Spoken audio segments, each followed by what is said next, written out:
Hey everybody, welcome to the 2-week tea update and happy almost Pride.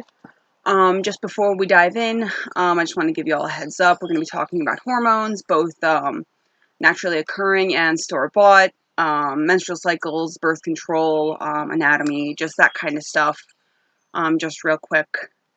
Also, I guess a little bit of dysphoria, because I want to talk about too, somebody asked, like, how did you decide to start tea? So I'm going to talk a little bit about that afterwards. One thing I wanted to mention too is that I am on a hormonal birth control pill, and my doctor said they shouldn't really affect like the transition or anything. And the reason I'm sticking with that is because I'm comfortable with it. I've been on it for a long time. I kind of know what to expect. And talking about an IUD made me almost pass out in the doctor's office because the word punch and cervix should not go together in a sentence. So just for anybody else who's like wondered about birth control options while on tea, because you can get pregnant on tea, that's the route that I've chosen to go.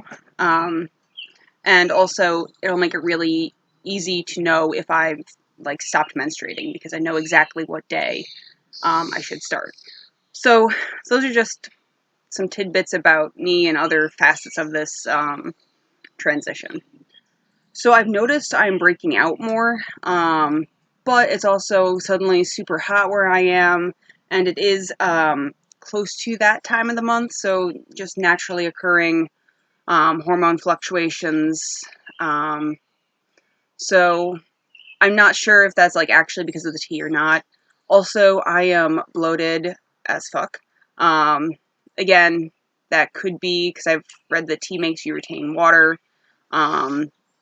So it could be that, could be, again, just what week it is.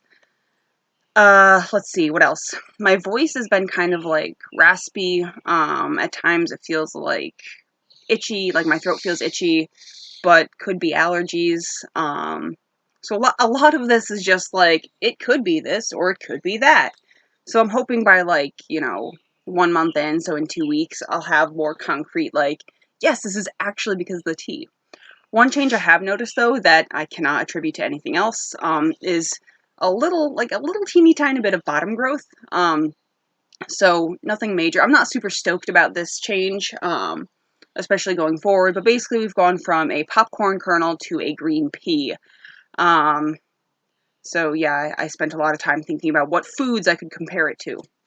Emotionally speaking, I guess I feel more confident, like I feel good, that I've finally taken this step. So it might be more of like, not the tea itself, but the fact that I'm on tea. And I'm like, yeah, I'm finally like, taking some steps. And again, it's okay if you don't want to take any steps to transition. That's fine too. But for me, it ended up being something I wanted to do. So I guess this is a pretty good segue to, why I decided to start tea. So with that, I'm just going to put a little card up here so that, y'all can find where in the video I've stopped talking about changes and where I'll be talking about my topic for the day.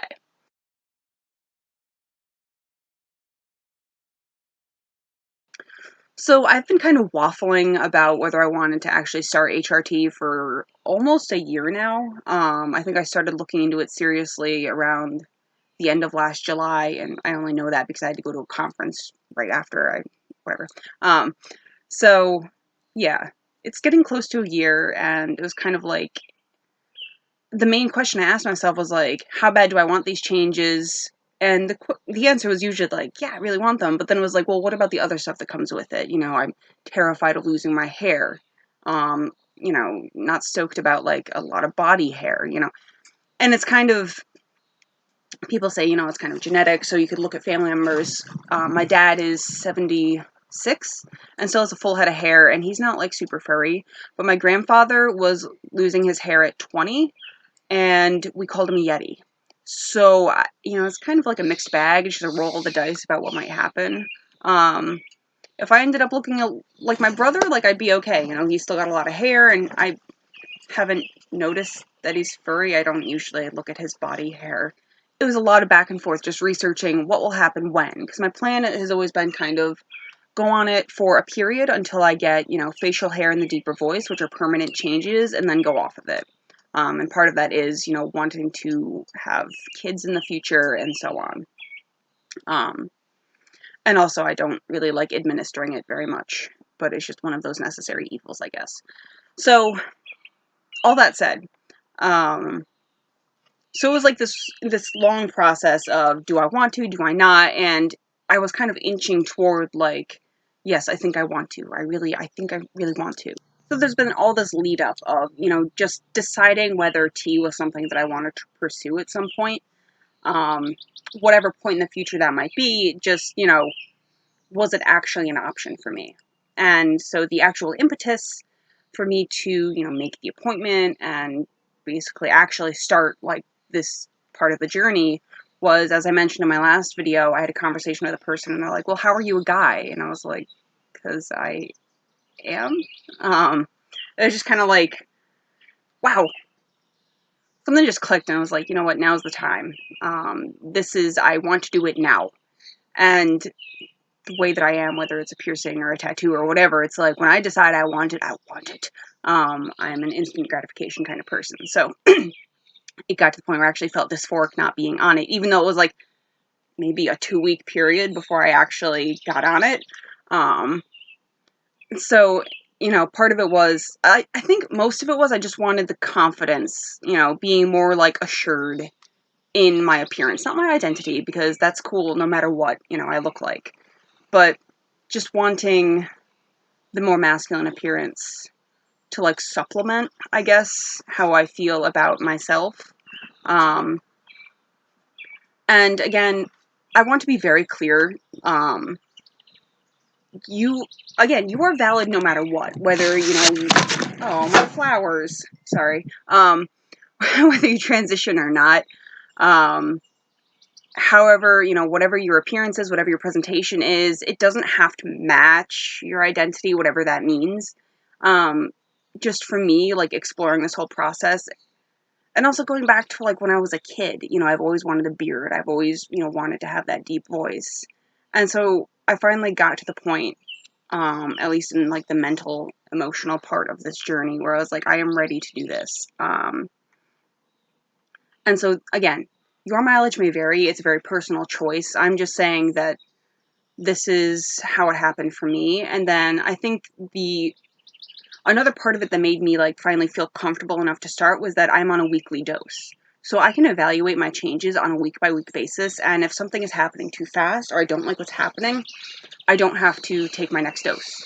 It's very controlled because originally I was going to go on a low dose. So I'd have a lot of time to like consider the changes. And then, like I said, I got to the point where I wanted them.